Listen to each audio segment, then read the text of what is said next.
Yes, we can. One heart and mind at a time.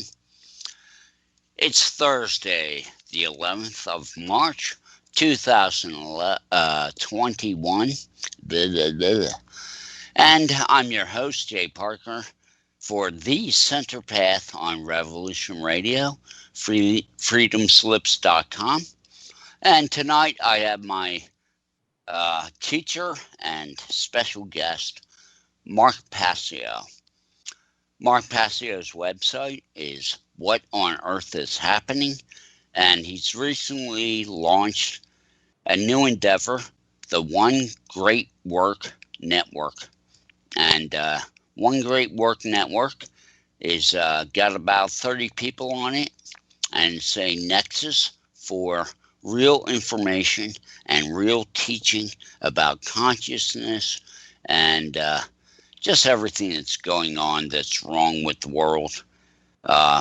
We'll talk about that and other things. I've got plenty of memes to get Mark riled up. And welcome to the show, Mark. Jay, thank you so much. It's always a pleasure to be here on the Center Path. Thanks for inviting me back. Yeah, I like to have you on like every 6 months and just talk about the insanity that is going on. But boy, it's just cuckoo. I mean, I don't know who's writing this script. I mean, that's the perfect description.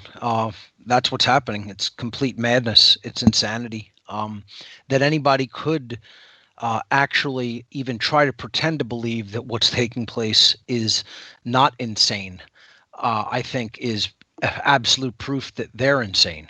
And people out in the street, especially in urban centers, just think that this is perfectly normal. All the types of behavior that is going on, the contradictory things that have been told to us by the mainstream media and the government, and they're perfectly accepting of it and think that this is complete normalcy. And would I wonder what level of insult would have to be forced upon them as far as how they're made to live their lives. What would be the breaking point for them? What would be the point where they would finally say no? I wonder if there is even that point for some. Well, I get in arguments with people because I guess I'm a little radical, and I know who Joe Biden is. He's from Arden, Delaware. He's a Marquis of Hell adept.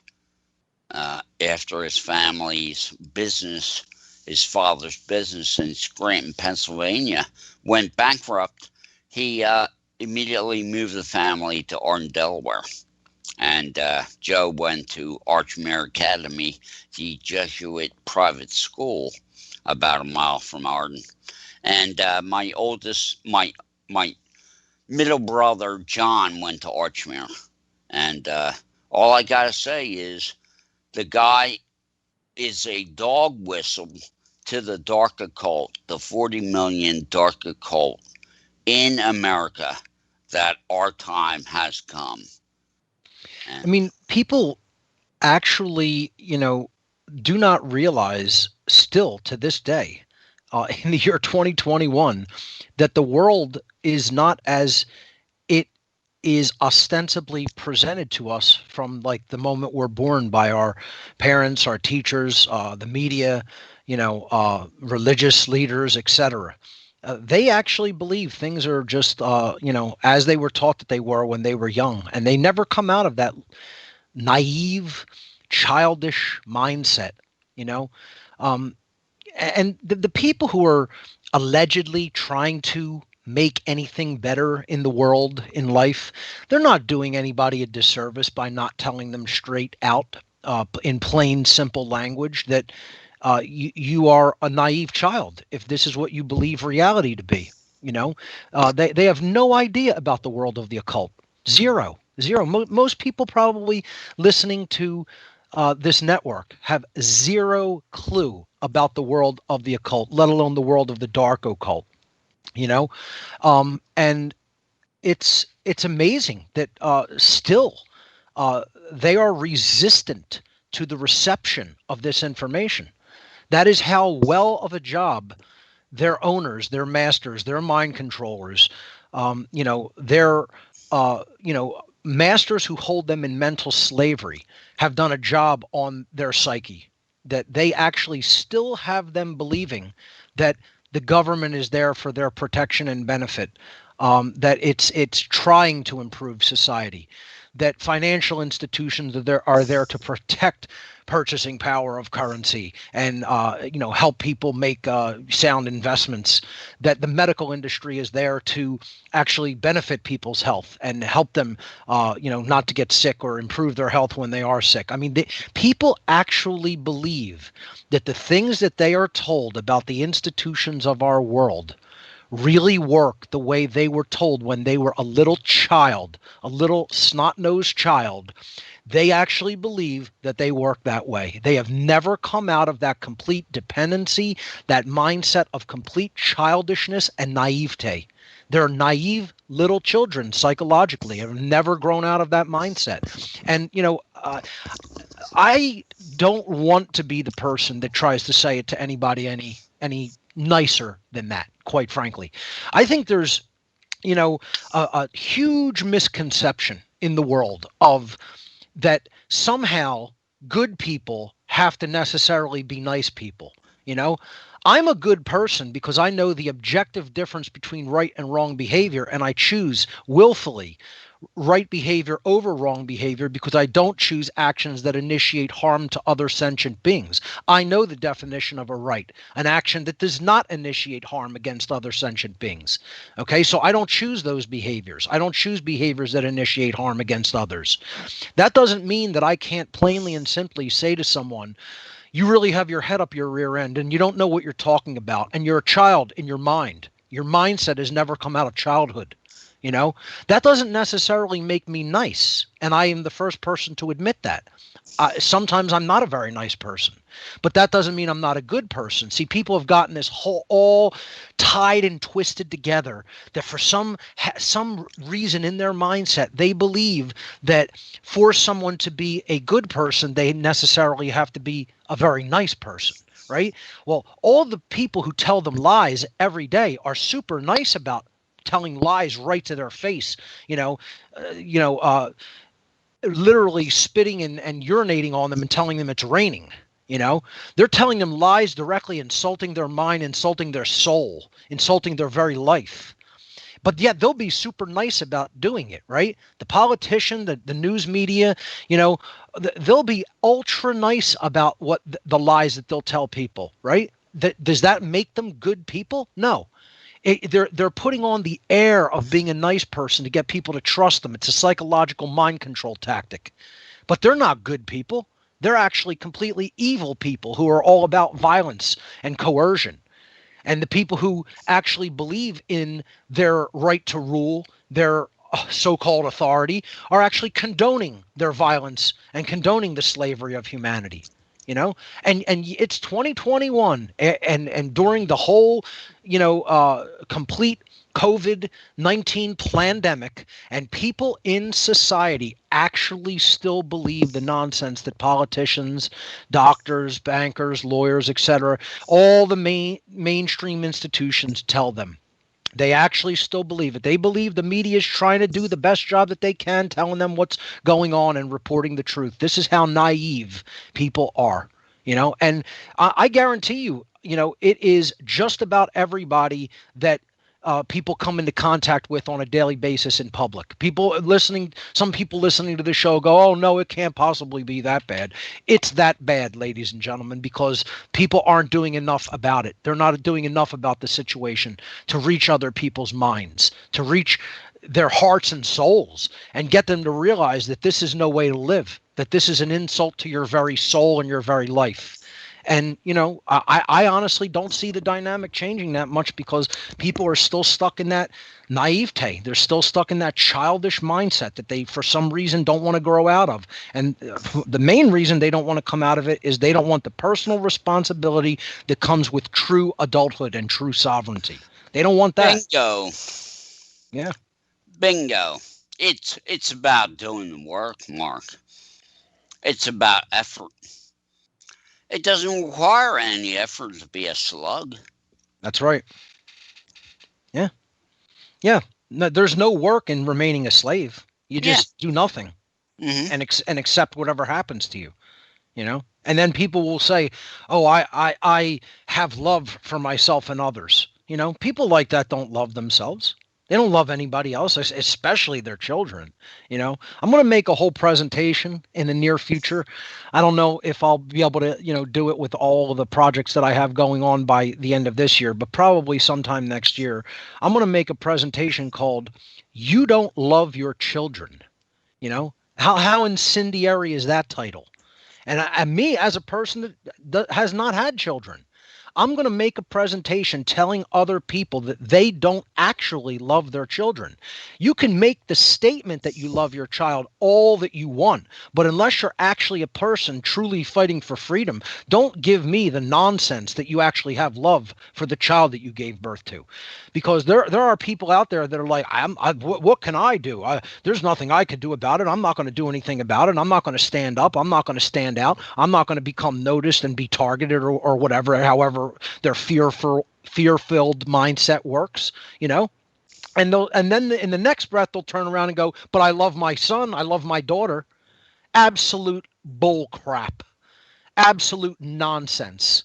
They're willing to let their child go into abject tyranny and enslavement, and then in the next breath they'll tell them to their face that they love them. Liars. Total liars. Parents like that are absolute liars. So, that's my approach. My approach is direct confrontation, and it hasn't been tried. It has not been tried, ladies and gentlemen, because you know why? People don't like to rock the boat. They don't like the discomfort that comes with that type of, a communication, and they want to maintain illusory relationships with the people around them. See, there is no real relationship. There's no relationship with your child if you're content to let them live the life of a slave. That's not a relationship. That's the illusion of a relationship. There's no relationship if a spouse is content to see themselves, them and their spouse go into abject tyranny and enslavement. That's not a relationship. That's the illusion of a relationship. A relationship is built upon truth. A relationship is built upon not just love for another individual, but love for the truth. It's built upon love for freedom, and ultimately it's built upon freedom. It's built upon knowing what's right. It's built upon conscience, common sense knowledge of the objective difference between right and wrong behavior. And most people don't have any of these things. They don't have any of those aspects of consciousness. They don't know what's right from wrong. They don't care about truth. They don't care about freedom. They don't have any real values. And that's what a true relationship is built upon. True relationship isn't built upon just familiarity, you being around somebody every day, And this is all most familial relationships or romantic relationships in the modern world are based on. No, just because you're around the person every day and you're familiar with them or you settled upon them, How many relationships are truly built upon truth, are built upon the love of truth, are built upon the love of knowledge, are built upon the love of knowing the difference between right and wrong, truly, not in an illusory sense, which often religion teaches people and culture teaches people about what's right and wrong. These are other illusions that people base things in their life upon, especially relationships. I'm talking about the real objective difference between right and wrong. Under natural law, how many people base relationships upon that? Whether somebody actually knows natural law, whether you really know the difference between true right and wrong, not that many. There's not that many true relationships even happening in the world. There's a ton, a slew of totally illusory relationships. But if we get down to the nitty gritty, most people aren't really in a true relationship with anyone, including themselves. Or their children. What? So we're picking up some background noise from somewhere. Sorry. It's okay. No problem. So, this is personally, I think that this type of direct approach is The reason that we're not making headway is the direct approach still is refused by most people and will not be attempted, because they want to be super nice to everybody and they want to just not rock the boat. Look at where not rocking the boat has got us. Look at where not being confrontational with other people has got us. Look at what choosing peace and comfort in your life has gotten you. It's gotten you in a cage. Okay? That's where it's gotten you. Choosing not to be confrontational with other people over matters of truth, over matters of right and wrong. Because we don't speak this to others, the world is not changing for the better. It's going into a total abyss, into a total chasm of tyranny and abject slavery, and because people want to just maintain peace and comfort, that's what they want to maintain. They don't want anything that shakes things up or makes things tense. They want peace and comfort, right? As soon as something is making something uncomfortable or tense, it's like, oh, I got to get out of here. I got to get out of that situation. I got to put that down. No, that's what's gotten us to this point. That's what's gotten us into the situation that we are in. And people keep listening to self-help gurus. They keep listening to false spiritual teachers. They keep listening to so-called New Age teachers, who claim to be some, guru or prophet, and look at where it has gotten all of humanity, because we will not speak the truth plainly, simply, clearly, and if necessary, confrontationally to other people. It's gotten us a world of enslavement. And so enjoy. To the listening audience, I say enjoy what your lack of action has produced and created and manifested in your life, because it's going to get infinitely worse. If you think it's not going to get worse than where it is now, based on the trajectory of whether or not people are actually teaching natural law to other people, learning the difference between right and wrong for themselves, and then teaching it to others, especially to their children, so that they don't go into the immoral jobs, which are our thug gang group mobs, mafias of the military and the police, especially the police. Not that the military are any really much better. But, not teaching people to go into positions of authority in government, alleged authority, the claim of authority against others, the claim of slavery, of rightful slavery is what government is. That's the claim. The people who still believe in slavery and I still believe in government, they are condoners of slavery. And I guarantee you there's probably a ton listening right now, the minarchists that are out there. Believers in slavery. I just want a little bit of slavery. I just don't want rampant slavery. I just want slavery light. That's minarchism, and people still can't get over this religion, this cult. This is a cult. Government is a cult. The belief in authority is a cult. If you're in it, that's how you know the Satanists got your soul. The Satanists that run the world got your soul. As soon as you make the statement, I believe in the authority of man, I believe government is legitimate morally. Yeah, that means the Satanists got your soul. They got you. You got, to put it in plain street language. That's what happened, See, I used to listen to you say exactly what you said now and say, well, that's being a little bit hard, because I'm a Ron Paul kind of guy. But the more I study, the more work I do, the more I look at this, the more I agree with you. It's like if you allow these Satanists to enculturate and enculturalization mind control your children in the programmable state, this is what you get. You get a bunch of Stockholm Syndrome slaves. Yep. Period. End of story. And, I'm a minarchist only to say that we need to shut this whole thing down, but we need to do it kind of gradually, but not that gradually. Right. But I can understand that position.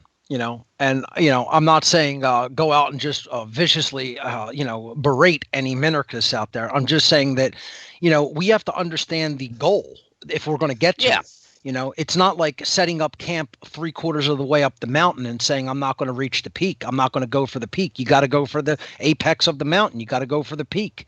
And the peak is true freedom. Spiritual avatar has said. You have to go all in. You have to bring out what is inside, and you have to make a full commitment. As you said, the trouble with people is they don't want to make a commitment. That's they right. Don't want to put truth as their number one thing in life. That's right. They don't want to make it the principle that they live for. Mm-hmm. Because it requires self-sacrifice. Look, a lot of people don't want to hear the term sacrifice. They see it as a dirty word. It has to be understood in context that you are sacrificing things that you could have done, positions you could have achieved, things that you could have done in life, things that you could have had in life, to do the great work, to actually put the word out about what is right, what is wrong, what is going on in our society, what we should not be accepting, the kind of society we should be striving to build. And if you're going to reach the ignorant masses, this is a full-time job. It's not something. Now, I'm not saying everybody go out and totally quit your job, be penniless, be a pauper, and only do this. I'm saying that if you don't make time for it in your life to do it, even with the other responsibilities that you may have, it doesn't get done. The bed doesn't magically get made in the morning after you wake up. You have to put the effort in. Your breakfast doesn't magically get made. Somebody's got to put the effort into doing those things. The whole point is people want freedom to manifest in the world, and we're already in a state of enslavement, and they think that's just going to magically manifest by itself just because we wish it. Something like that is not wished into existence. It has to be willed into existence through action, through what we are doing on a daily basis to educate our fellow man and woman all around us. And how many people could honestly say that they are doing that they are putting any appreciable amount of time or effort in their lives into that work? It's a absolute deplorable handful, compared to what it should be. It's absolutely the ratio that number is at is so pitifully small that it's laughable. And that's why we're going to go into way, way worse of a situation than we're already in. It's inevitable. I don't know about that. We're right on the edge of Nasara and Jasara, and the Andromedan mothership is almost here. Oh my God! What about the Blue Avians? You left them out. Oh, that's right, the Blue Avians. Aren't they coming to the party? I thought they were, the guests of honor. I mean, it's just unbelievable what people believe in, and then the Q psyop. How many people still believe in that stuff, Oh, Trump's coming back. I mean, it's unbelievable what people will do to externalize power, to give it away to others. Nobody else can rescue us from this situation but ourselves. This whole Q psyop and the whole thing of Trump's coming back, and this is all 10-dimensional chess and blah, blah, blah. Yeah. It's like it's a way of denying reality. That's right. Because you don't want to see that you've been clowned. That's it. You've been clowned because you believed in authority. Do you know how much the dark occult sorcerers in the CIA are laughing at people for buying into this psyop? This is a direct CIA Psy-war mind operation. Psy-war is what it is. Total and utter dark satanic sorcery over the mind. That is exactly what that whole Q operation was. And that people can't see it is proof that they know nothing about the occult. They know nothing about the world of the occult or how it functions and operates in our society. Nothing. And so they could be played like a fiddle. They could be played like a fiddle. It's sad. It's sad to see it. I've been trying to tell people about how the occult world works for 15 years of my life, and I don't think many people are any closer to understanding it than the day I began speaking, sadly, because there's there's impediments. There are walls that they have built up all around them. They have built barriers to the truth.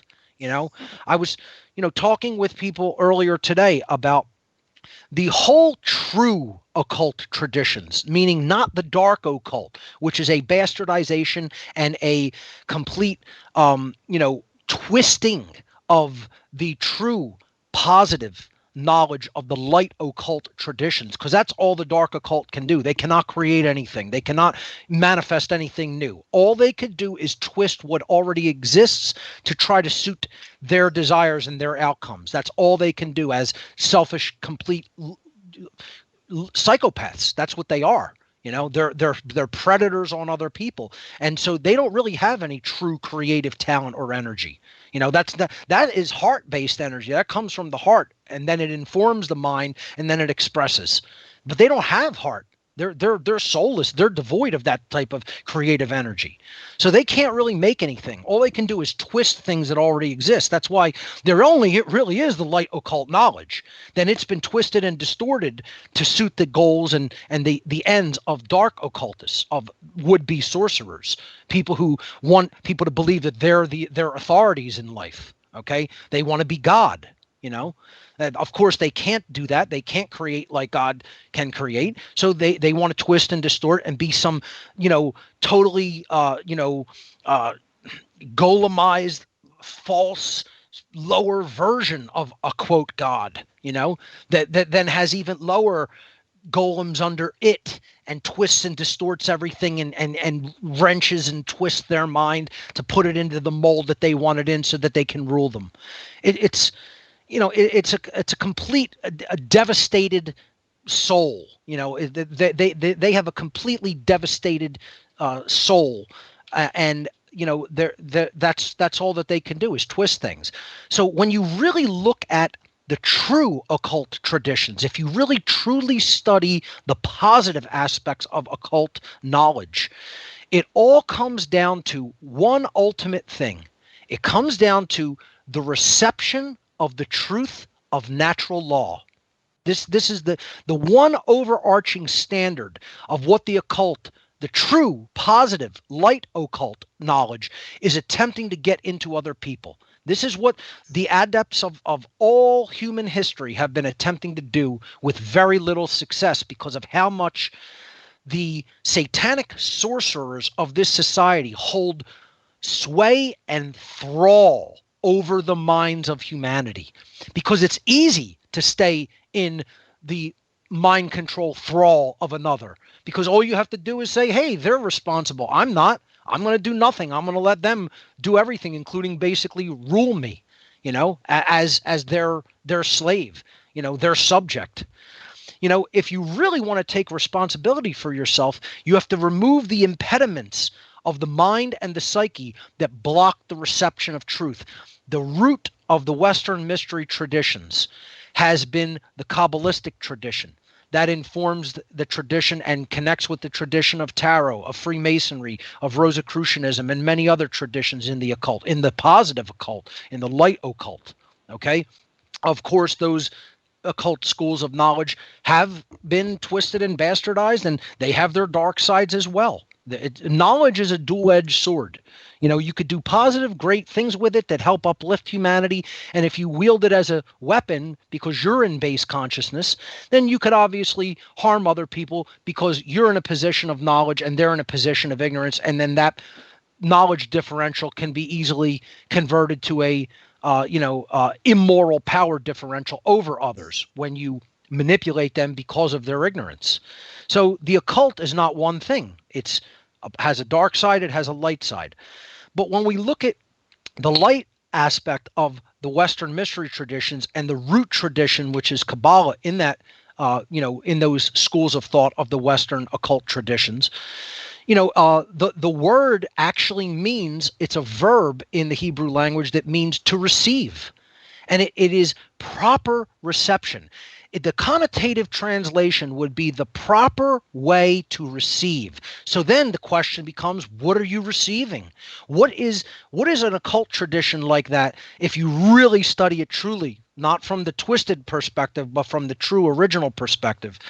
If you understand things like Kabbalah, Freemasonry, Tarot, Rosicrucianism, etc. We can, go into other schools of thought like Thelema, etc. Okay, if you understand them from the real, true, positive, light occult aspect, they are all attempting one thing, and this is what really the world religions were actually attempting and went radically off course as well. They were attempting to prepare people's minds and souls for the reception of the truth of natural law. That's what they were trying to prepare people to receive. This is why they're taught as, don't ever look at them. This is something, oh, you don't want to pay attention to that. Just stick with what the church tells you, because that institution hasn't been twisted or perverted or gone off track. No, my religion hasn't. That's just all the other ones have, And so I just told you, I consider myself an occultist. I consider myself one who studies occult knowledge. I consider myself a de-occultist and whistleblower, meaning I'm taking the hidden knowledge out of the realm of it being hidden and trying to present it to people in my work. This is what I do with What on Earth is Happening and now the One Great Work Network. We are occulting that which has been hidden. We're occulting knowledge that has been held tightly to the chest of these mind control sorcerers, these psychopathic would-be gods, this ruling class of dark occultists and Satanists and dark Luciferians. Okay, we are trying to put the knowledge that they have held tightly to themselves out there for other people to level the playing field. When you understand what it's all there to do, it's there to help you to open up your mind, open up your heart, and be open to the reception of the truth of natural law. And what they're trying to do, what the dark occult is trying to do, is they're trying to put whatever impediments, whatever walls, whatever barriers that they can in the way of that path of reception. That is what they are trying to do. And they've been very successful at doing it, because let me tell you, the mindsets that are out there, it's almost unfathomable what people believe. People are solipsists. Solipsism, I'll spell it for the listening audience. I've talked about it before on the show, but solipsism is spelled Solipsism, solipsism, okay? It is the ideology that there's no such thing as truth. Imagine this. The dark occultists of our world have convinced a good portion of humanity that there is no such thing as truth. I'm not talking about what you perceive to be truth. I'm talking about objective reality, that there's no objective reality. There's only perception, and there's only my take or your take or his take or her take on something. But there's no actual way that it is. And that's the reality of the situation. And then somebody's individual take or perception is just that. It's their viewpoint. It's their perception of something. But different perceptions could vary absolutely, radically. One person might be very close to the actual objective truth in their perception, and somebody could be radically way off base and nowhere even close. Perception is not reality. We've been taught repeatedly that it is. Perception is not reality. There is an objective reality that exists independently from every individual's perception. Some people in their perception come closer to the objective reality, and some people never get anywhere near it. And all viewpoints are not equally as valid. Some are closer to the objective reality and some are way far away from it. First of all, that should be easily understood. That concept should be easy to understand, and it should be easily and readily understood by just about everyone, and yet it's not. People will argue about that very simple thing that I just laid out there to their death. They'll argue about it to their death. They'll never accept it till the day they die. They'll insist there is no such thing as objective truth. There is no such thing as objective reality that exists independently of the perception of the viewer. And they're wrong. There is a truth about this, and anybody who thinks that there is no objective truth is wrong, just as they are wrong if they don't think there's an objective morality.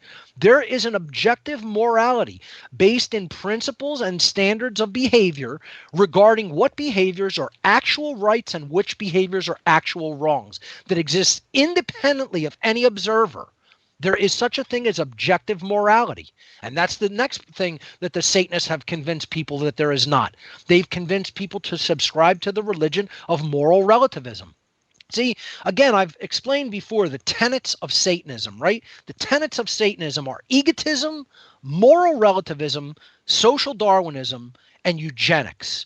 That's the four pillars of Satanism, the four tenets of Satanism. I'll say them again for the listening audience if they want to write them down and research. Egotism. So what did I just describe via solipsism? There can be no more egotistical philosophy than a solipsistic mindset. Right? Because what does literally solipsism translates out of the Latin as soul meaning one and ipse meaning alone, by the self.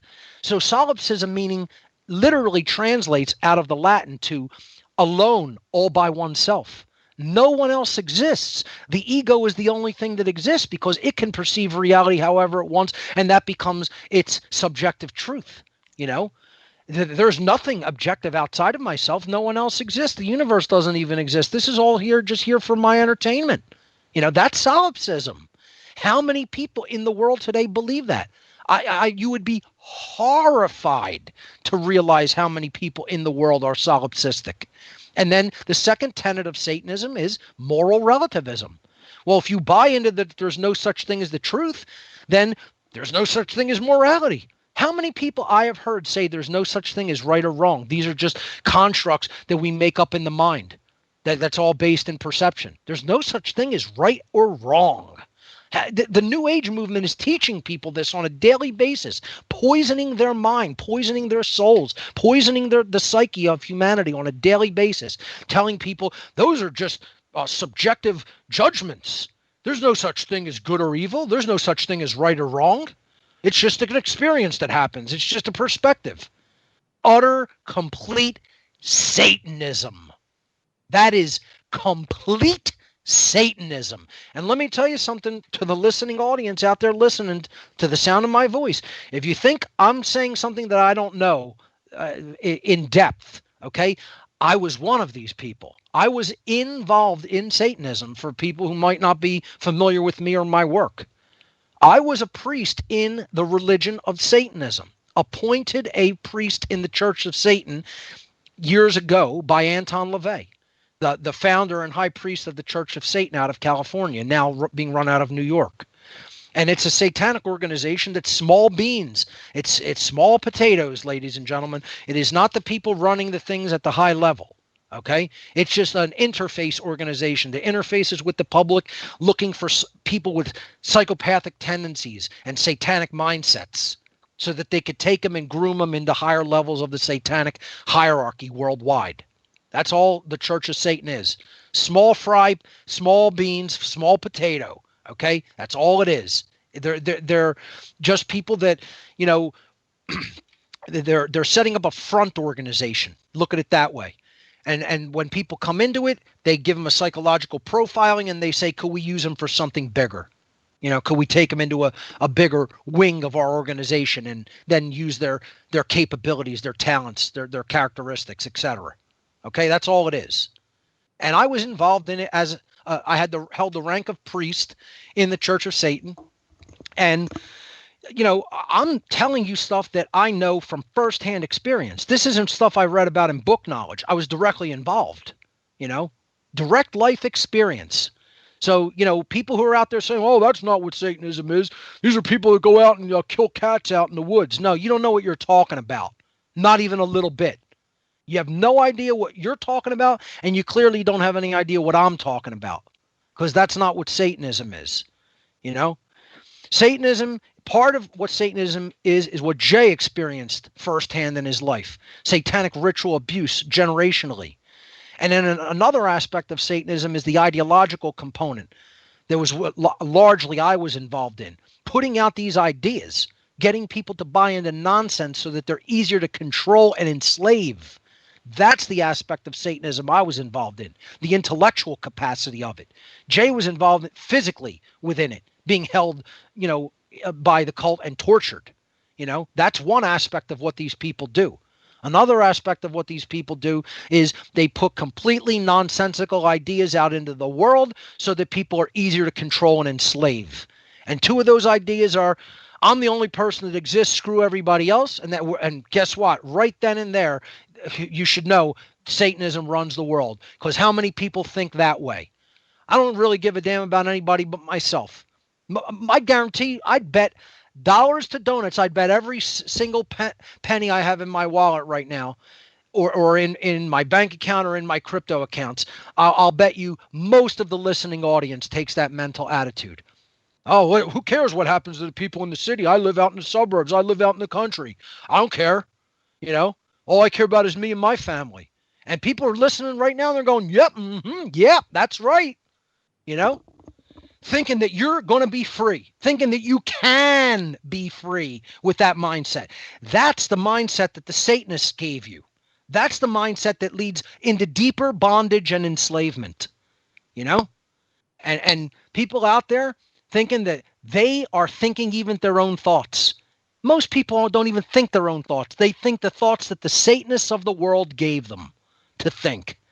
And then they believe them to be their own thoughts, Pure selfishness, solipsism, the belief that everything is just subjective. Everything is just relative and subjective, So, hey, moral relativism, the next tenet of Satanism, outside of pure egotism, only caring about oneself, is we can make up right and wrong. Right and wrong is whatever we say they are, Rights are whatever we say they are. Wrongs are whatever they say we say that they are. You want to know why? Because I'm the only one that matters. I'm God, right? That's what the Satanist wants people to think. The Satanist wants people thinking like that along those lines. When you gauge all of human society based on this knowledge, you realize the number one religion in the whole entire world is Satanism. Most people have subscribed in their own minds to the ideology called Satanism, not even knowing that that's what it is. Because they've been told by Hollywood, Satanists are going out and worshiping the devil in the woods, sacrificing animals in black robes out in a clearing in the forest, And the jackasses in society then say, well, that must be what Satanism is because Hollywood told me. They made a few movies depicting it, and so that must be what it is. Or my church pastor, that's what they told me it is. Clueless. 100% utterly stupidifyingly ignorant about what real Satanism is. And they don't want to be budged. They will not be budged because there's a satanic impediment. There's a satanic wall, a satanic barrier in their mind that refuses to allow them to open up their heart and mind and accept the truth about what is running the world and the truth about what the objective difference between right and wrong is under natural law. People will do anything in their power to refuse to face that truth because that imparts personal responsibility to teach others and change the world for the better. And that necessarily includes self-sacrifice in your life. And they don't want it to go anywhere near anything like that. Amen. I just want to say that I'm enjoying your talk. And I just want to say that it's the programmable state that I try to tell people about. Yes. Because when you learn through Dr. Bruce Lipton's work, his great book, Biology of Belief, and also Dr. Joe Dispenza goes into this. You need to understand the hypnagogic state that for the first 7 years of your life, your society is building your subconscious, not you. That's right. And that subconscious is solipsistic. And that subconscious believes in authority, believes in experts, believes in Daddy's going to take care of me. Well, Daddy's taking good care of you now, huh? That's right. People don't understand that our brains work in a general sense like a computer program. So then the question becomes, well, who's programming it? Especially at the times when we're very young and we don't even know anything about how it works. It's still getting programmed.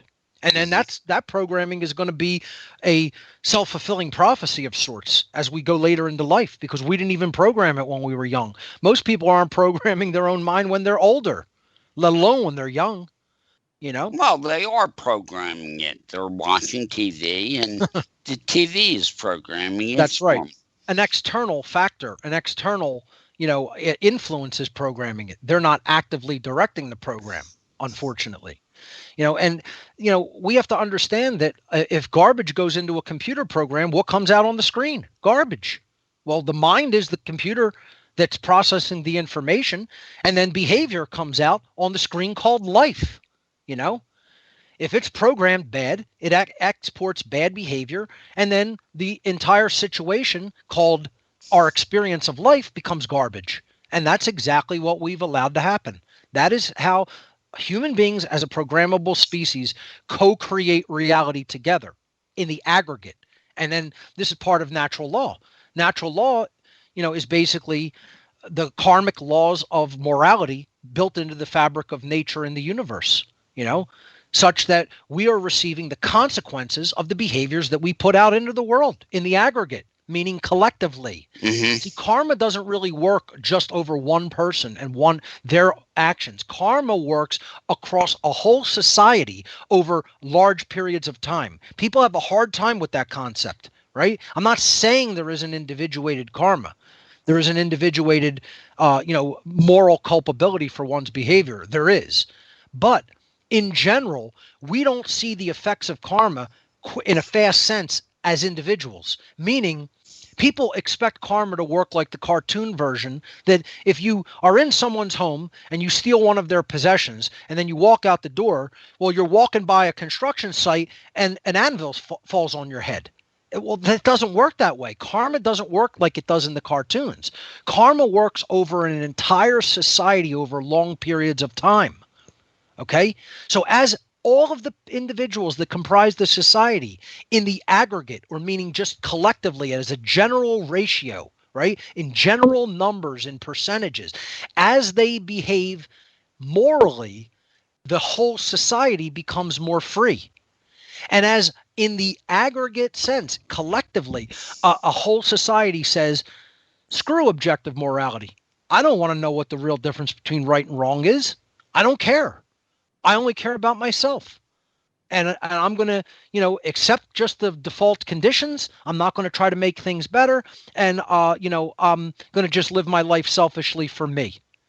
As people make that decision and don't care about what's truly right or wrong, they go deeper and deeper into bondage, because that in and of itself is immoral behavior. So the law of freedom under natural law is, as an entire society behaves more morally, that entire society moves toward more freedom. And as a society behaves more immorally, that society goes deeper and deeper into bondage and enslavement. And all you have to do to prove the law of freedom, to prove the natural law of freedom, is look at the result that we are getting. Are we moving toward a freer society or a more enslaved society? And so that is the effect. Then what is the cause? The cause is, in the aggregate sense or in the collective sense, did humanity behave morally or immorally? That's all you need to know how natural law functions. That is the proof of it. The proof of it is you observe over time the consequences that the society receives based upon whether they become more free or whether they become more enslaved. And then you can gauge the input factors. The causal factor is, did they obey natural law and live their lives in harmony with it or not? It's not that complicated. No, I would say truth is pretty simple. And that's right. I'm just, doing what I can to, I don't get into this ancient things that much, other than to say the ancient mystery schools simply said, know thyself. That's and right. I tell people, listen, you got to go within and use your consciousness as a weapon of freedom. That's right. And even if you approach it from a religious perspective, in the New Testament, Jesus said, if you bring forth that which is inside of you, that which you bring forth will save you. And if you do not bring forth that which is inside of you, that which you do not bring forth will destroy you. It's saying, know the self, and then you'll turn out okay. You don't know the self, you're going deeper and deeper down into bondage and destruction.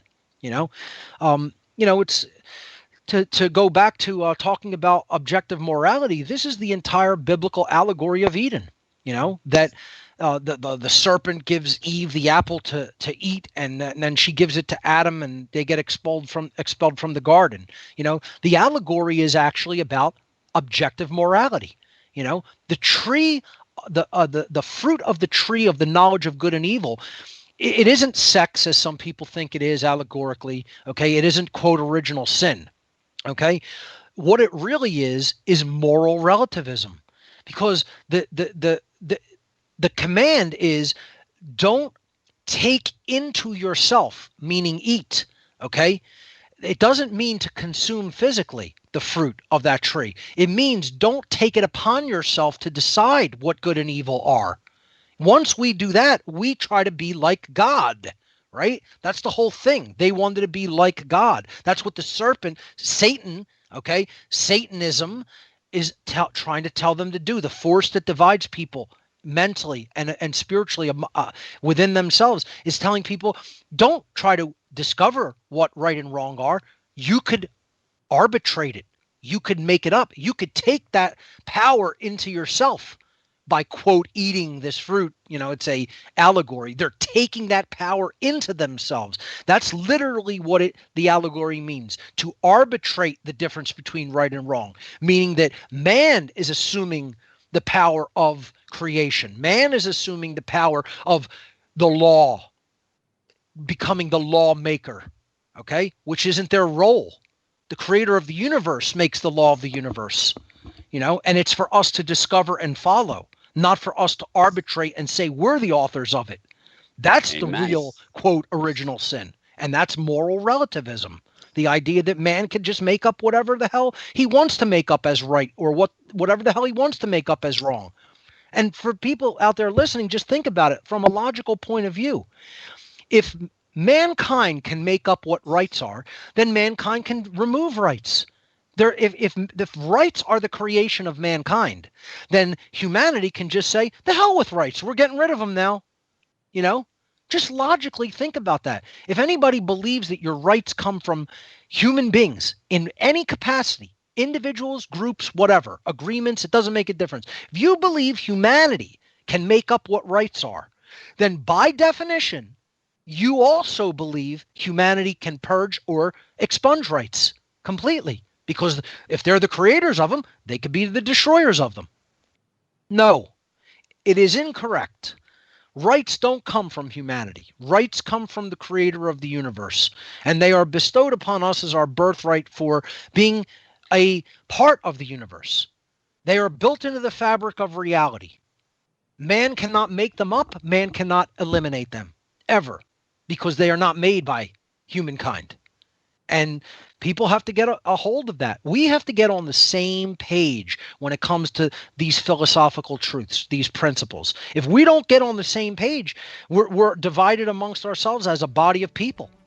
And we're going to keep, going down the wrong path until we're not going to be able to extricate ourselves from the condition of slavery. It's going to become impossible. And then the real soul of humanity is going to be dead if we allow that to occur. We'll be back in a few.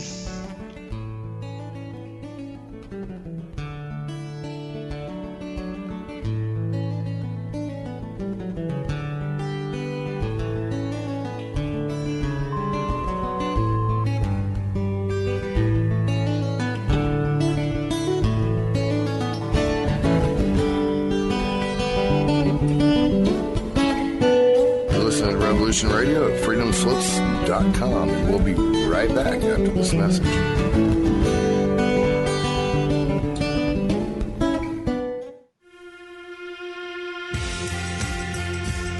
Como va? This is Giuseppe from the District of Criminals. I pulled some strings and gotten you front row seats to my new show, The Perfect Triangle. Live Fridays 6 to 8 p.m. Eastern Time on Revolution Radio Studio A. The perfect triangle is equilateral, 3 sides of the same length. In an angry, bipolar world, 3 perfect sides reveal many truths. Body, mind, and spirit. Thought, word, and deed. Conspiracy, propaganda, and truth. Natural health, allopathic tyranny, and your body. Freedom, globalism, and sovereign nations. And so much more. Each week, the perfect triangle will blast through fake news lies, champion the natural way and natural law, unravel the Orwellian deceptions of our corrupt government, reveal the satanic evil of globalist banks and transnational corporations. Tune in every Friday, 6 p.m. Eastern, to Revolution Radio Studio A for thoughtful discussions with free thinkers. Your calls are always welcome. The Perfect Triangle with Giuseppe from the District of Criminals. Join me, won't you? Please, Hi, Karl Marx here. I am all seriousness today, my friends. There is this show you must not listen to. The Ultimate Remedy with this guy, LB. This guy has figured me out. I hear it on Tuesday, and he is telling the truth. I mean lies. Stay away from this guy. Where's my good hairbrush? Anybody see me? Mama! Want to learn more about the Marxist agenda and other important stuff? Listen to The Ultimate Remedy with LB Bork, Tuesdays 6 p.m. Eastern. Right here on Revolution Radio. Hey everyone, it's Barbara Jean Lindsay, the Cosmic Oracle. If you have questions about your past lives or future plans, need answers from the cosmos about your love life or career, or just want to keep your finger on the pulse of the planet, check out my show, The Cosmic Oracle, here on Revolution Radio at freedomslips.com. Find some comfort at Willow's World. A variety of news, commentary and poetry at Willow's Poetry Corner, where there are comfy cushions and a tempting selection of delectable comestibles. A show that's quirkily and quintessentially British, with a unique twist featuring Willow Andreasen, your host. Join Willow Mondays and Thursdays 2 till 4 p.m. Eastern Time. Studio A. I want to thank everybody for listening to Revolution Radio at freedomslips.com, the one place where information never sleeps. Revolution Radio.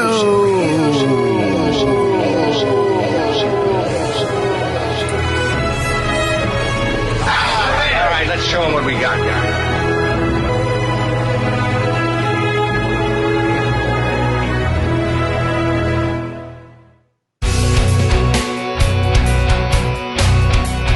All right, thanks for listening while we take that short break here at Revolution Radio, freedomslips.com. And now we're going to get back to your host.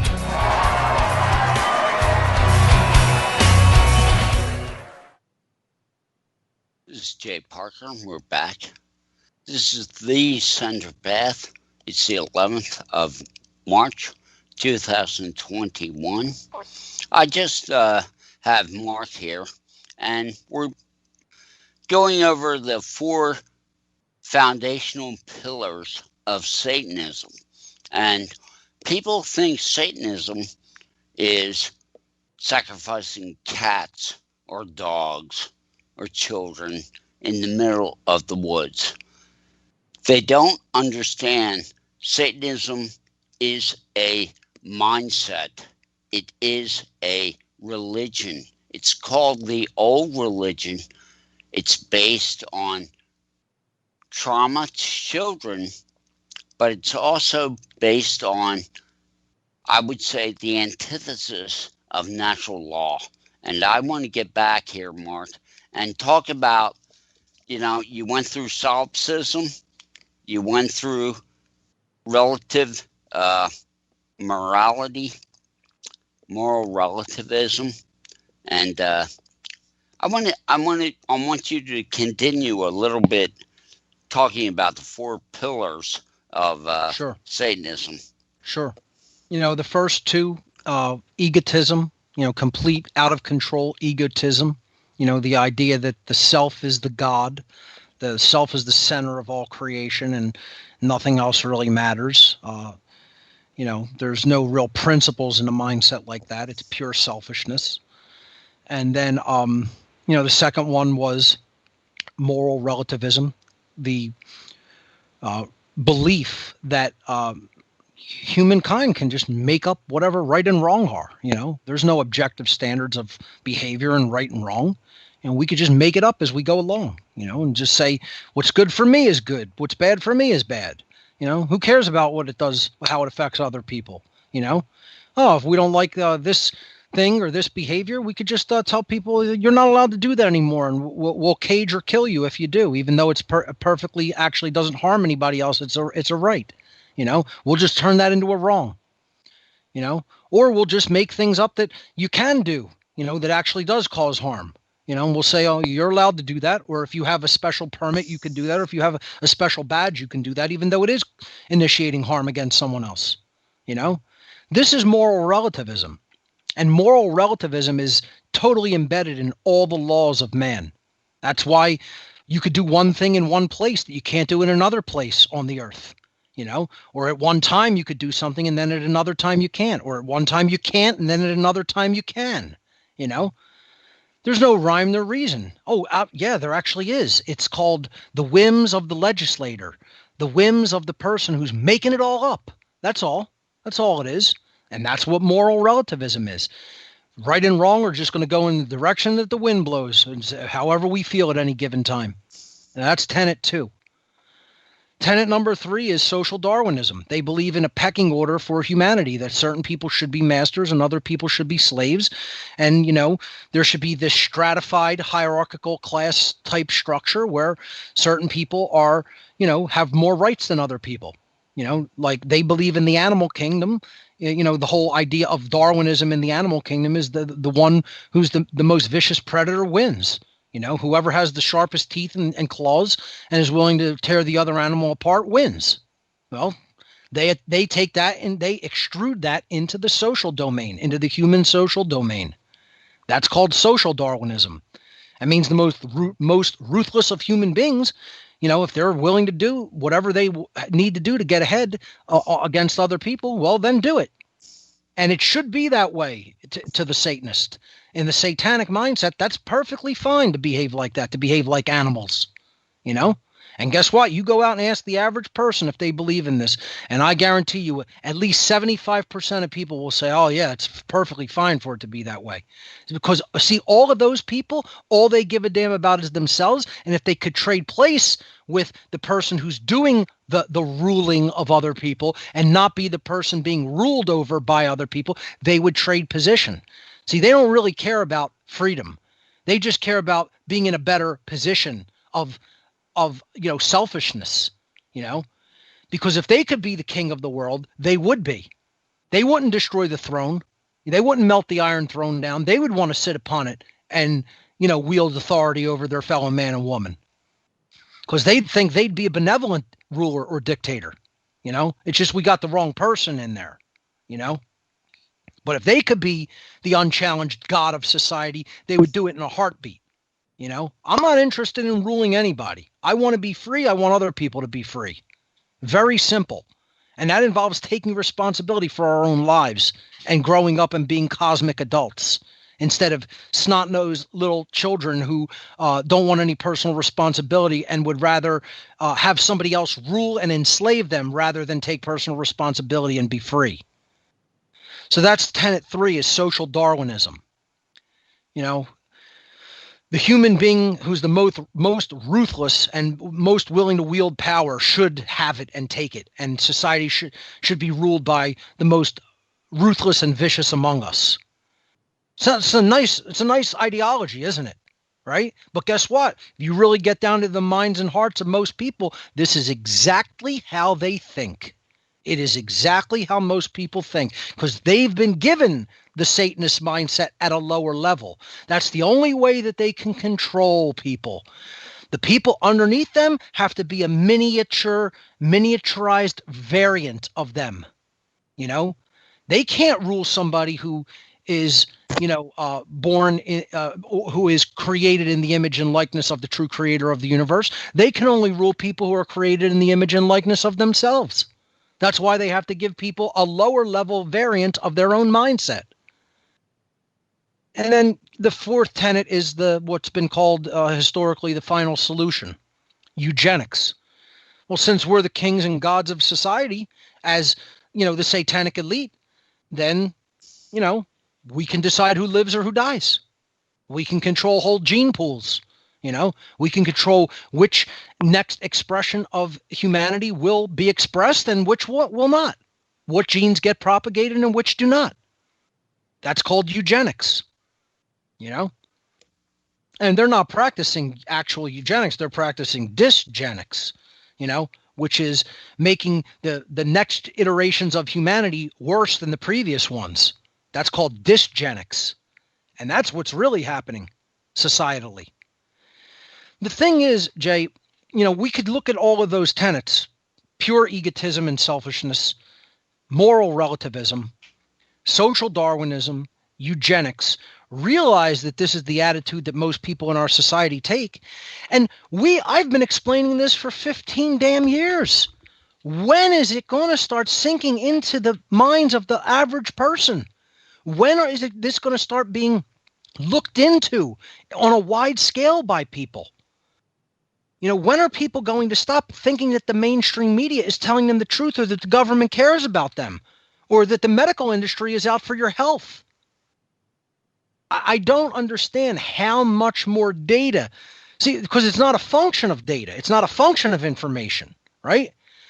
Like I said before, it doesn't matter how much information is out in the world. You could be swimming in the truth. But if you have a block to the reception of the truth, it's not going into the heart and mind, period. And that's what it is. People have this block to the reception of the truth because they want to believe that the world is some other way than instead of the way that it actually is. They don't want to live in the world the way that it actually is, so they don't want to admit to themselves, the world is this horrifying and I've been duped and I thought it was some other way because I was told that and it was a lie and I wasn't intelligent enough to make the recognition that I was being lied to. That's the real answer. People have to have go ahead. People need to understand the programmable state, Mark. Sure. That's where the bamboozle happens. That's right. It happens in the first 7 years. That's why nothing ever changes except it gets worse in this planet, is because we teach each successive generation to obey. Yep. And who are we obeying? Well, right. I can tell you who we're obeying. A bunch of blood-drinking pedophiles. That's right. We are obeying the worst and most immoral among us. And that's not a virtue. That's not a virtue. That's a horrible sin. That is selling your children into bondage is what that is. That whole programmable first, 6 years or so of the hypnagogic state, you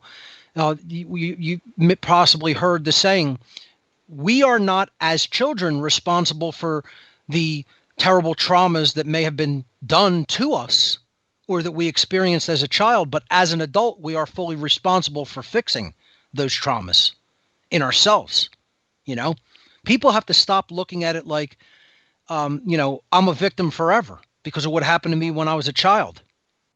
That's gone. That's in the past. We got to live in the present moment and realize what's going on within us and around us and pull ourselves up by the bootstraps if necessary to heal our own psyche and say, that was the past. That trauma's gone. It's not happening now. It's in the past. It was a terrible thing. I didn't deserve it, but it wasn't my fault. It was somebody else's. And, some things are self-inflicted and they are our fault. Now we have to be honest about that. But I'm talking about things that are actually done to us by our society, by bad parents, etc. Okay? We can't keep beating ourselves up over it. We have to realize that's a past trauma. It happened. It isn't happening now. I am now in a state of responsibility for myself now, and stop repeating the cycle. because that's what we do. We then take the mindset, well, then since I suffered like this, I'm going to create suffering in other people's lives, and that's the problem. We have to get out of that cycle, because that cycle just perpetuates itself. And it's hard. It's not easy to do. It's a difficult thing. The truth about it is simple to understand. To actually do that work is difficult. I think it was Carl Jung that said, I'm not what happened to me. I'm something else. That's right. See, people don't think. If you ponder, if you actually take in the information and actually look at it internally, what does this mean for me right now? You can get a change in your perception. You can get a change in your heart and mind. If you don't, say, you get blocks from the satanic, I'd say, enculturalization. Right. It gives you blocks to the truth. As Carl Sagan said, it's easier to be bamboozled than to admit that you have been bamboozled. That's right. The ego gets in the way. People don't want to admit to themselves, hey, somebody pulled a fast one on me. Somebody got something over on me.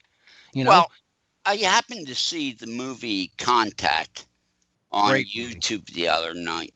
And Jodie Foster does a talk to the Congress about her experience in Time Machine. And she said, we're involved in something bigger than ourselves. And nobody wants to hear what she has to say. Right. And I'm trying to show people when you go within and you get good information like Kevin Trudeau and like Dr. Bruce Lipton, and you take that information and you learn what it means to your own psyche and you walk out on it, then you can see that you've got a lot of work to do climbing Jacob's ladder, so to speak, and raising your vibration and raising your consciousness. And it takes work, but once you make a commitment to the universe, and once you make a commitment to natural law, and once you make the saying, I'm not free unless you're free. That's right. The number one thing in your life, when you do that, when you let the Christ in you be on the throne of your life, you change. Something happens to you. You expand your awareness and you realize there's only one way to be. Everything outside of natural law is not life. It's an illusion. It's a deluded state of slavery. They've put us into this low vibrational state of survival and only service to the self. What you said, we're not free unless everyone else is free. The individual can't be free unless those around them are free, and vice versa. That attitude is true love. That is the true love energy. Not this. I'm not saying that romantic love or familial love or the love of, man and woman and friendships, etc., isn't real. It exists and it's real, but there is an even higher form of love than just those interpersonal forms of love. There is a universal form of love that is about love for what is true, what is good, what is right, what should be versus what is. If what should be is much better than the current deplorable state of what is right now, we should be working to improve that, to eliminate as much suffering as we can. That is agape. That is expansive love that takes in everything, that is love of truth and love of what is good. It's not just love of people. Love of people is just one form of love. And I'm not discounting that. I'm just saying that there is an even more expansive and higher form of love than that, which that's what we have to aspire to reach. And that's a whole change in mindset. Like you said, that's the Christ consciousness. That's, the Buddha mind. That's been called a million different things, but, that is the alchemical transformation in mind and soul that needs to happen on an individual basis to individuals. And then as it happens to individuals, it will happen to a whole society. But, again, the impediments that are put in place to that, we have to try to get past by just being honest with ourselves. See, all of the occult initiatory process of transformation, regardless of what school you want to approach it from, and you could pull on any thread and get to the center of this. You want to approach it from tarot. You want to look at the real, what I would consider the real true Christian tradition of Rosicrucianism. If you want to look at it from the perspective of ancient Judaic mystery traditions of the Kabbalah, you want to look at it through the modern Western traditions of things like Freemasonry or Thelema, whatever. It doesn't really make a difference what approach or path you take to get to the center. The end goal is the same. It is that transformative mindset of, as any suffers, we are all suffering. If any other is suffering, I am suffering. That's the end goal of it. That's what the transformation in mind needs to be. So the thing is, when we see all these ignorant people with all these blocks to this, the answer can't be, well, just, who cares about them? Let them go. No. Incorrect, not true, not right, not a good approach. They are part of us. They are contributing to the dynamic that is happening in the negative sense. To just say, let them just keep ignoring reality is like saying, well, I'm going to ignore part of reality because I'm not concerning myself with them awakening. This whole idea that all you can awaken is yourself is sheer nonsense to begin with as well. That's New Ageism. No, it is not true that all you can awaken is yourself. I am living proof of that. I haven't actually awakened somebody else, but I have assisted in their awakening process. It's like everybody awakens themselves ultimately by taking this knowledge in and then, transforming themselves. They have to do it themselves. That's true. But don't think that you can't influence other people to awaken. It is possible. No, it's just a lot of work. And I must say that when someone sends me an email and says, I did EFT, I got Joe Dispenza's book, I'm so happy that I took your information and made it part of my life. And, I'm just sitting there thanking God and the universe.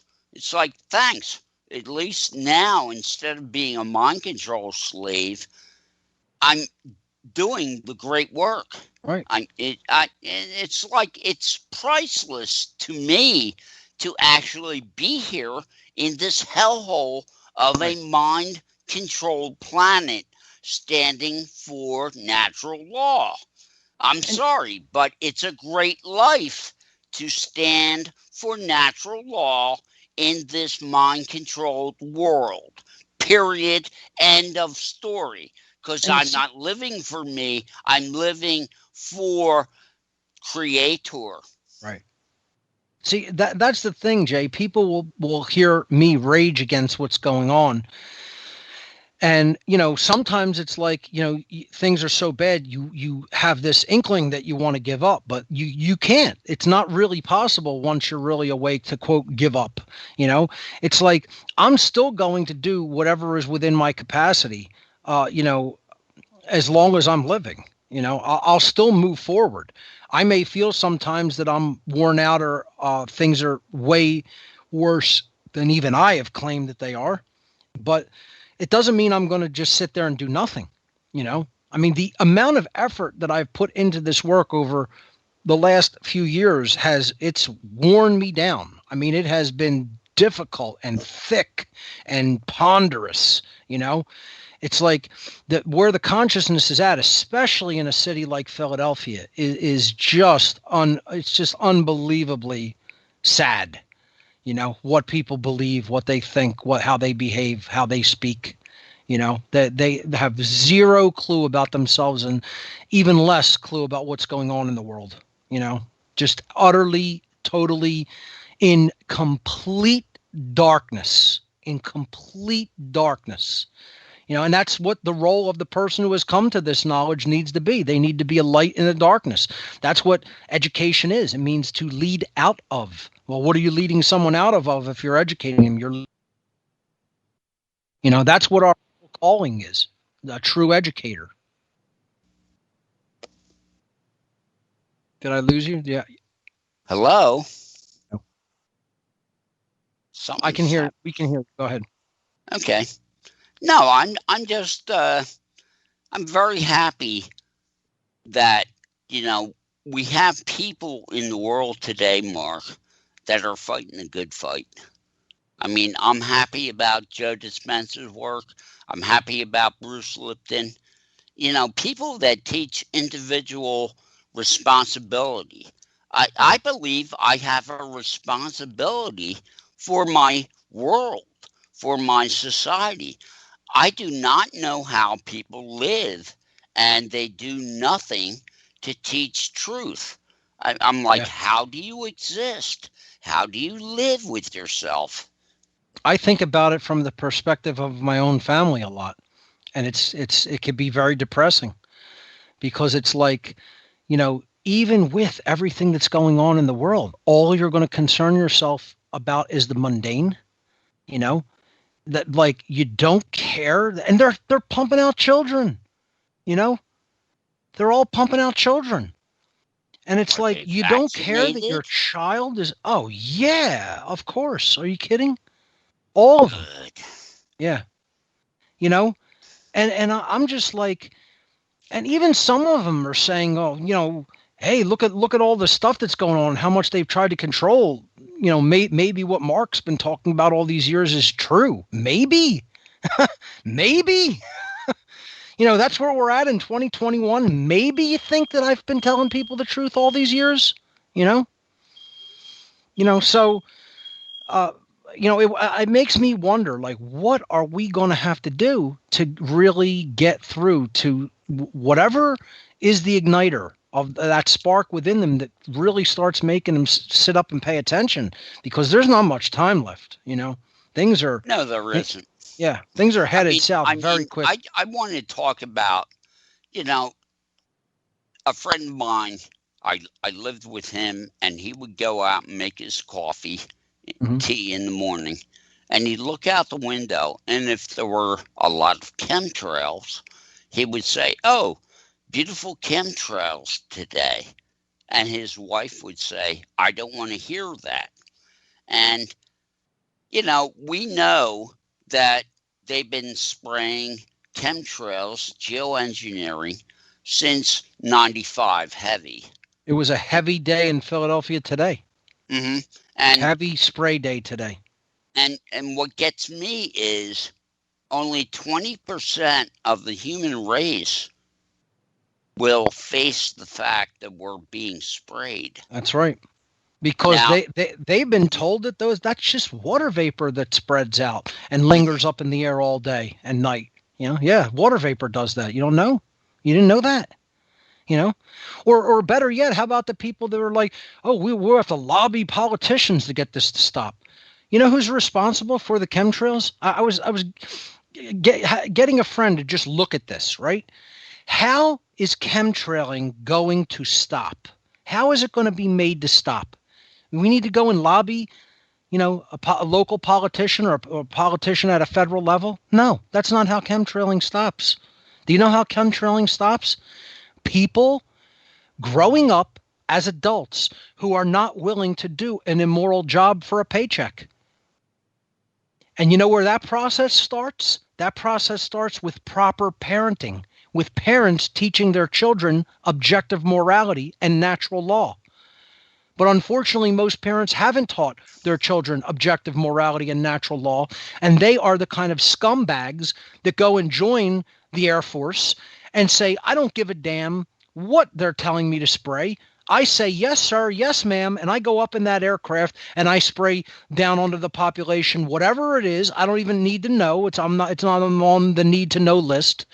And I get my paycheck and I get my pension and screw everybody. And they'd be willing to spray it on their own children and family. And we think that's even a person with a soul. Oh, there's a soul, all right, but it's been sold a long time ago to mammon, And guess what? All the people within the sound of my voice, you probably have people in the military or in the police force. And you know what that's a sign of? That you didn't raise them right. You didn't raise them at all. You didn't raise them at all. Not even a little bit. You know? And instead of people saying, "Oh, what a horrible human being you are that you go up in that aircraft every day and you spray God knows what on the population for a paycheck," instead of saying that to them, that they're a piece of trash because they do that, oh no, they'll be like, "Oh, you're such a good boy. You're in the military. You got a job in the Air Force, etc." You know, that's what we'll do. We'll praise mafia members like that instead of tell them that you have no morals at all because your parents didn't instill any in you, boy. No, nobody wants to say that because it's too uncomfortable. They rock the boat. You know, it creates tension and even conflict. You're not doing anybody a disservice by coddling them. You know, this is one thing I want to get through. All the people waiting to you know, they won't unleash their voice. They won't unleash the power of their voice because they're so worried about what somebody else might think or say or do. You're not doing anybody a service. You're doing them a disservice by coddling them and making them think what they're doing is okay. It reinforces in their mindset, the mindset that, oh, I'm not that bad of a person. No, they're horrible human beings is the truth of the matter. And nobody's saying that to them. Nobody's telling them, you think you're a good person, but you're a piece of trash. You're not a good person. You're somebody who's willing to go and spray chemicals that you don't even know what they'll do long term on the human population for a goddamn paycheck and amount of money. And you think that constitutes being a good person? You know? Where is that conversation being had? When I go online looking for somebody speaking like that, I'm the only person I find, unfortunately. One of the only people. It's a little bit more than just myself, but not by much. You know, I laugh. I tell people about the One Great Work Network, and I think it's a great endeavor that, I helped to put out with many other great conscious individuals this year. But, you know, it's like, you know, if I'm be honest with you, a few tens of content creators worldwide. And honestly, we have probably about maybe as many viewers as we do content creators. You know, it's not off to a very impactful, fast start, to be honest. You know, because I think a lot of people are giving up. I think a lot of people are so depressed that they don't want to even take in any more information. And more people don't seem to be coming to this. It seems like we're stuck in our numbers. You know, we're a tiny, tiny, tiny, tiny percentage of people trying to wake up the vast, overwhelming sleeping majority. And people will go, oh, it's happening just slower than you want. And, oh, you know, more and more people are coming onto the truth. You know, I'm sorry. I just can't. I personally don't really see how tons and tons of people are coming on to the information I'm talking about. What's the difference if you know that the government are corrupt crime lords? You know, who cares? Does that tell you about why it got this way or what gets you out of it? You know? The answer is objective morality needs to be taught and learned so that people don't become these type of people. They won't do it for any amount of money. If you told me just get in a plane, just get up in the plane, here's the nozzle, spray this when you get up to this altitude, and we're going to pay you $100 billion. I would be like, go F yourself. I don't want one penny of your crap money, your murder money. You couldn't pay me any amount of money to do that. Any amount. If you made me the king of earth, I would say, I don't want that. I'm not interested. I'm not going to do that immoral behavior. How many people have that constitution? And I'm not just saying that. I don't bluff, folks. And I don't lie about what I would do in a certain situation. You know? Some people have found that out that deal with me. And have dealt with me in the past. You know, what I do, what I say I'm going to do, I do, and I don't bluff. So, you know, people go like, oh, you'll say that now, but what about if this situation happened? No. If I had a dying child and that money would save their life, I would still say to the person, yeah, there's no way you'll get me up in that plane. I'll never do it. That's what real principles are. That's what real morals are. You don't compromise them just because a situation changes or just because a certain amount of money is flaunted into your face. Well, many people in the satanic cult I grew up in, it's a hierarchy. And when you're given an opportunity to rise and get more power and more money, you take it because it's a hive mentality and it's a hierarchy. And so what they teach in Satanism is dog eat dog. That's right. And it's all about climbing to the top of the totem pole. That's right. So, because that basically feeds the ego. You want to be the one, at the highest rung of the ladder, looking down on everybody else. That's no better definition of Satanism. That's exactly what it is. People cannot understand. They named it Satan because it's the force that combats creation. It's the force that divides everybody. It's the force that wants to be God. I don't believe in a physical Satan. It's a force that is existing in the universe that wants to divide. It's in the occult schools of thought, it is known as involution. Involution is what destroys consciousness. It's the force that makes everything shut down through fear and makes it not grow. It makes it die. The mind Then killer. There's evolution. The involution card on the tarot is the death card.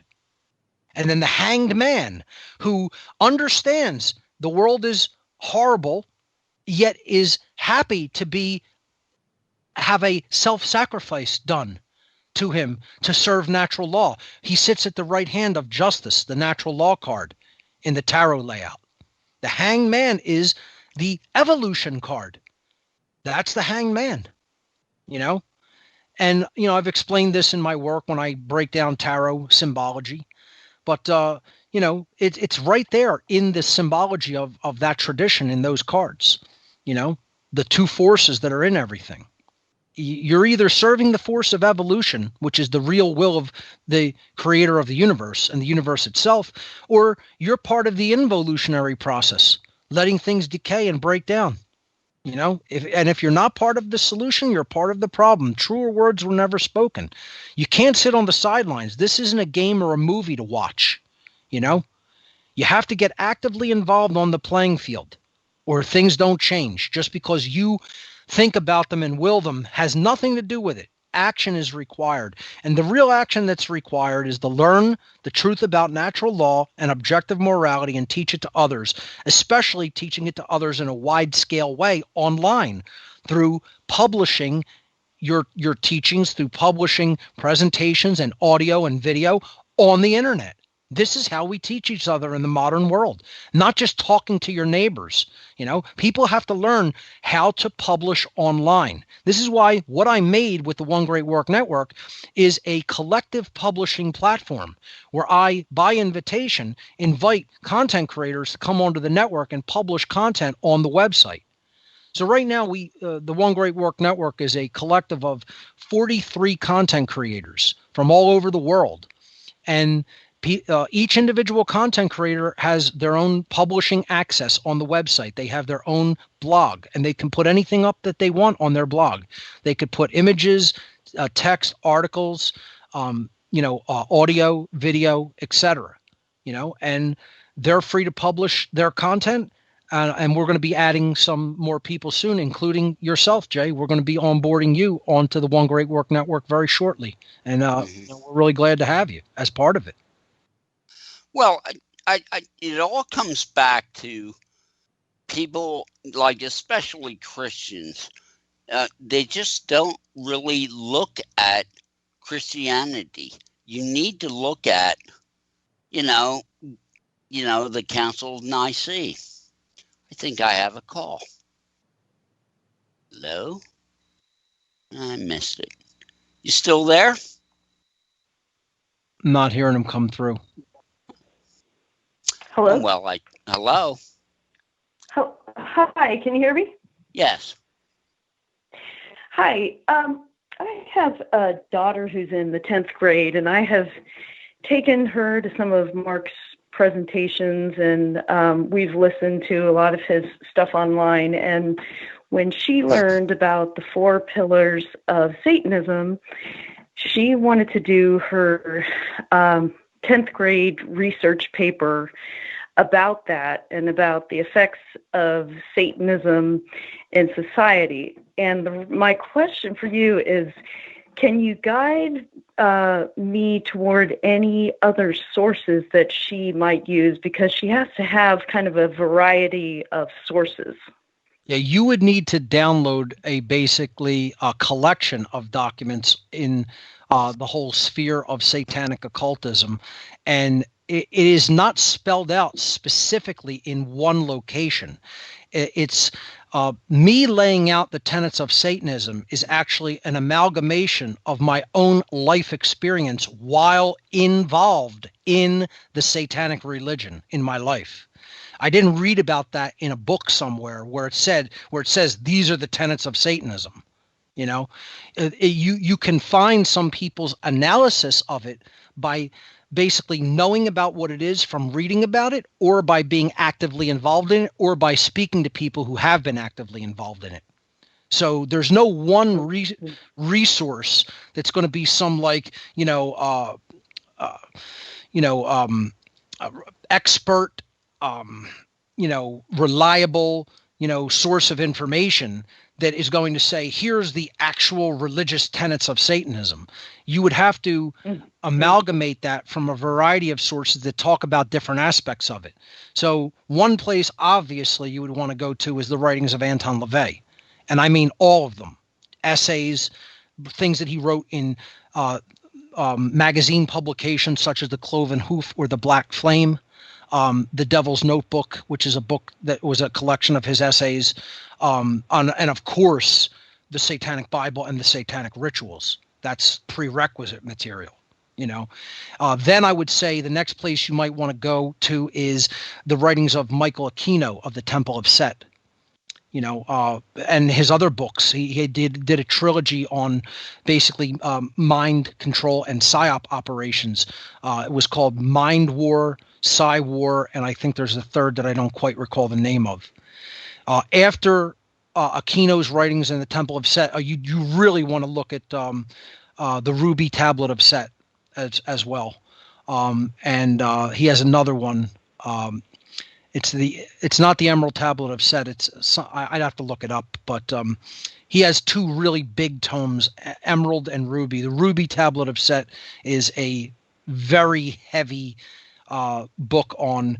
He starts off with like comparative religious, writings, and then he gets into the philosophy of Setianism and where it came from, and explains his own philosophy that he developed the Temple of Set according to. And it's very, very, very twisted psychopathic stuff that's difficult to get through. But if you do, you'll have come out with an awesome understanding of where these people's mindset is really at. But it's like a 1,300-page book, Wow. So Michael Aquino's writings. Then I would also I'd recommend. like to say that you have a 2 terabyte drive with quite a few of these books on that drive. Yeah, I make a drive available called the ARK, A-R-K, and it stands for the Amazing Repository of Knowledge. And basically what I've done is I've digitally compiled all of the resources that led me to my understanding of things as far as what has been documented, not just, obviously, I didn't document all my life experiences in this. It's just a collection of things I downloaded from the internet. But it's all the best research material that I've downloaded over the last, practically 20 years. And this is all in there. All of this is in there.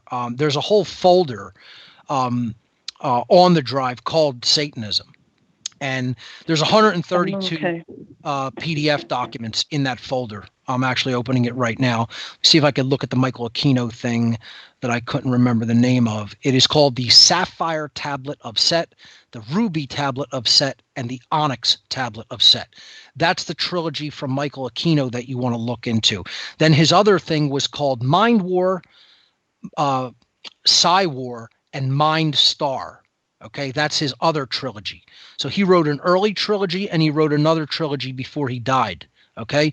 After that, I would also recommend looking at the writings of the Whitehall Church of Satan out of Pennsylvania, which was also a group that I was involved with. And the person who wrote those are a little bit harder to find because they were self-published, but you may be able to get those on Amazon or eBay or other book resources online. And that's Jay Solomon from the Whitehall Church of Satan. He went by the pen name Yaj Nomelos, which is just J reversed and Solomon reversed. So you might have to look under it J Solomon, but spell the individual names backwards, his first and last name. So you'll get Yaj Nomelos. That's a third source that I would look at. But there's many others. I mean, Peter Gilmore has a ton of writings. Blanche Barton has written some stuff. There's a ton of stuff out there by LaVey and Aquino. Those are basic places to start, but you could also look at the writings of somebody like Frederick Nagash of the Church of Lucifer, who's somebody that I personally knew and sort of like grew up with in the past, and helped him in the very early days. I was pretty good friends with him in the very early days of the Church of Lucifer. So, it's you have to look at these individual people's writings and many others, and you will come out with an amalgamation of the philosophy. It's not going to be spelled out in one specific place by one individual person. Satanists don't really put things together like that. Whistleblowers do. So that's the answer. Gotcha. Okay. That's so helpful. I wrote all that down. Thank you so much. I appreciate it. Got it. And again, you can get the ARC drive from me if you want. All of that source material is on the ARC.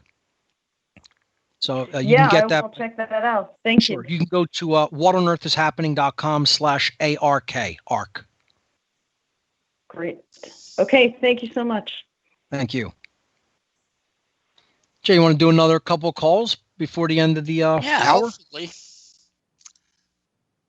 Let's see how it goes. Cool. That was a good call. And I just want to say that of all the people out there talking about Satanism, and it's showing it as a philosophy, not a Hollywood caricature. The four tenets, I can tell you, I know exactly what you're talking about. I've seen it in action with these people my entire life as a slave. Satanism is a way of being in the world. Mm-hmm. That's the best way that I could put what it is. It's an ancient religion. It's ancient psychological knowledge that it contains, that it's wielding as a weapon over others who don't have that knowledge. But above all else, Satanism is a way of being in the world, in life. And it's not a good one. It's not one to aspire to. It's one to learn about, because it is the philosophy. It is not the philosophy. It's the ideology of the masters of the world. It's the ideology of the masters of our world right now, and it's their way of being in the world. So for us to really, truly know what's going on, we have to know the enemy.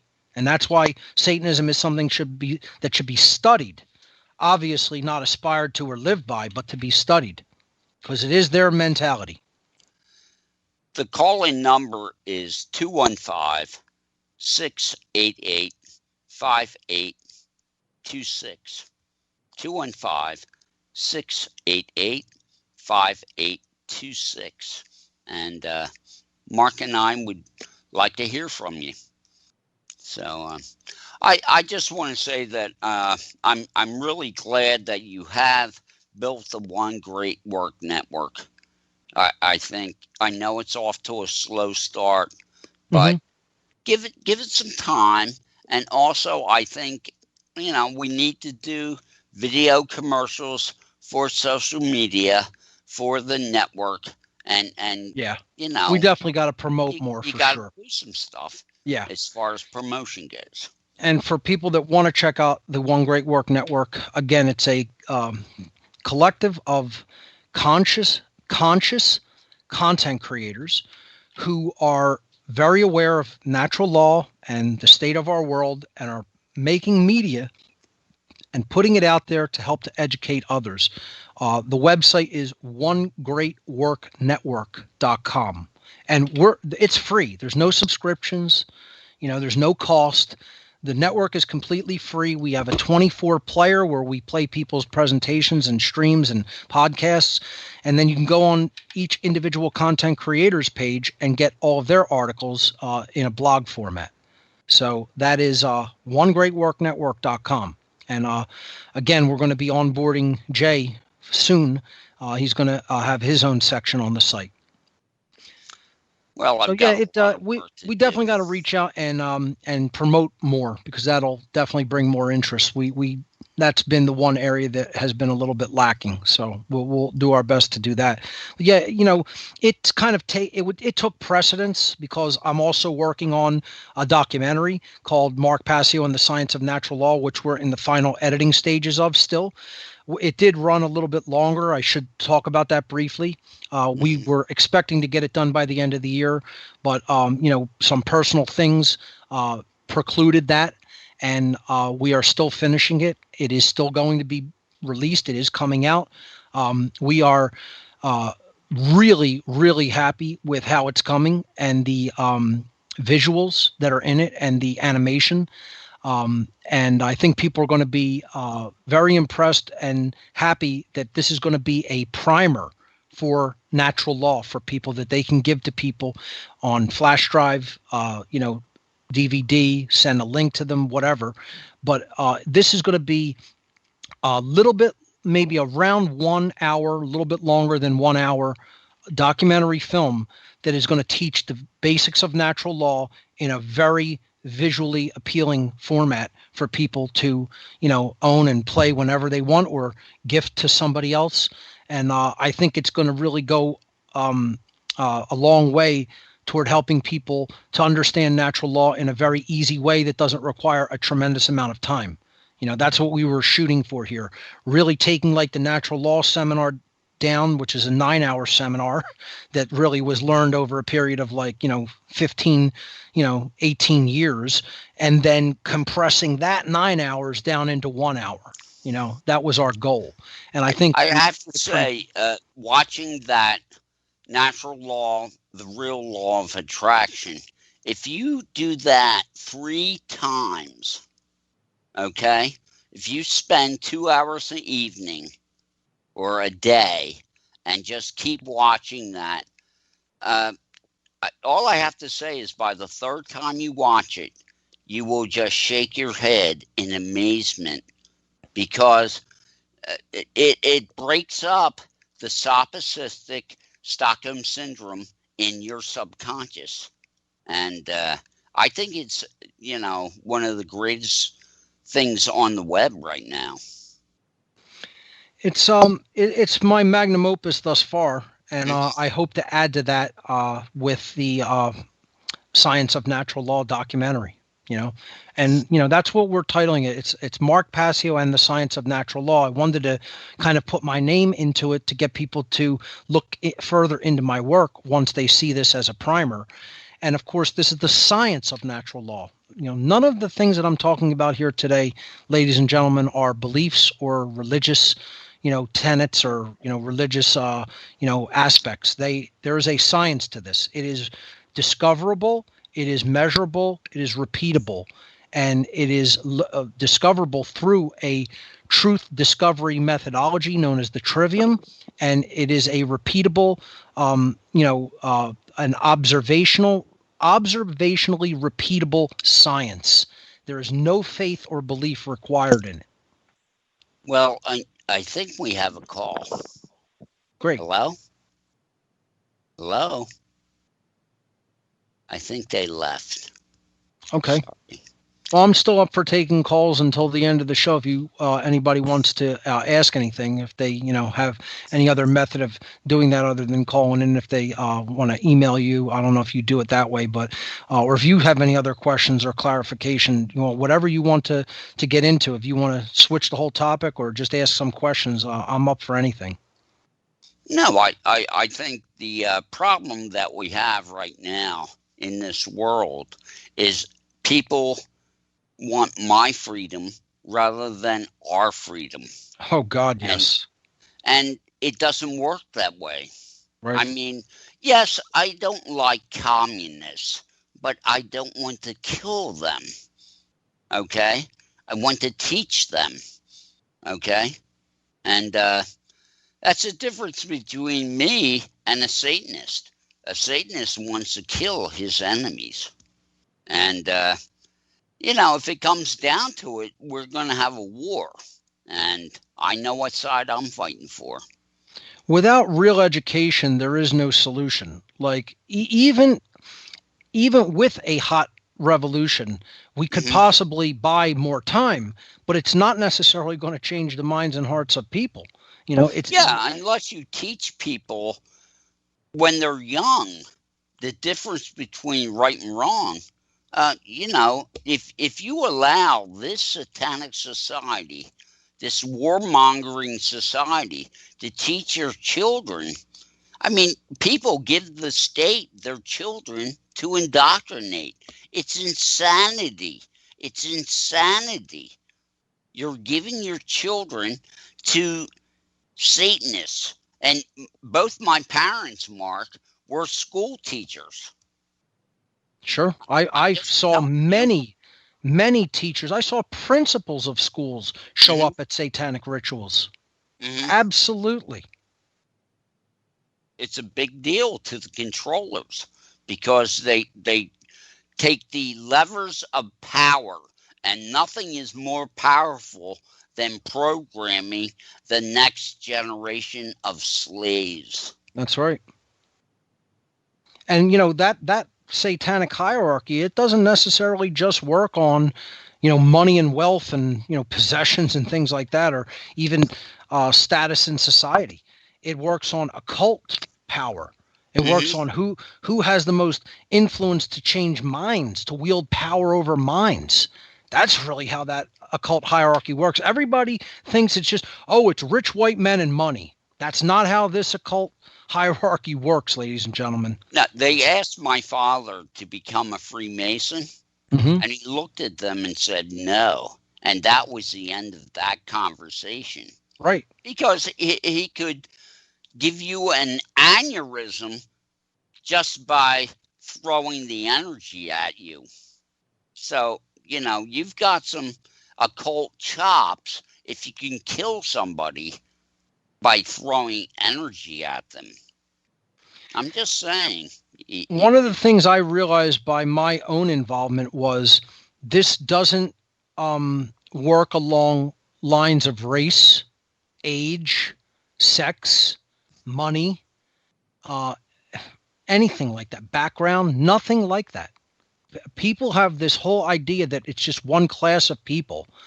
Oh, it's all the Jesuits or all the Freemasons or all the Jews or all the white men or all the rich men. No, folks. It's whoever ultimately knows the most about the mind. That's who in this hierarchy is going to go actually the farthest, because that's what they want. They want control over the minds of the people. If you control their minds, you control their behavior. Right. You can get nested. Matrix. Yes. The Matrix, Merovingian, and Morpheus probably told more truth than most people would ever hear from Hollywood. That's right. It's all about the power of your mind. Your mind makes it real. What people believe informs their behavior and then makes the manifestation in reality real. Even though it's all based on a belief that isn't even true. And the Merovingians telling people it's all about causality. If you don't have the why, if you don't have causality, you come with no power. Well, Mark, thanks for being on tonight. Definitely. Great show, Jay. Thank you for having me. And I'll post this to my Center Path YouTube channel, and it'll be on the Revolution Radio archives.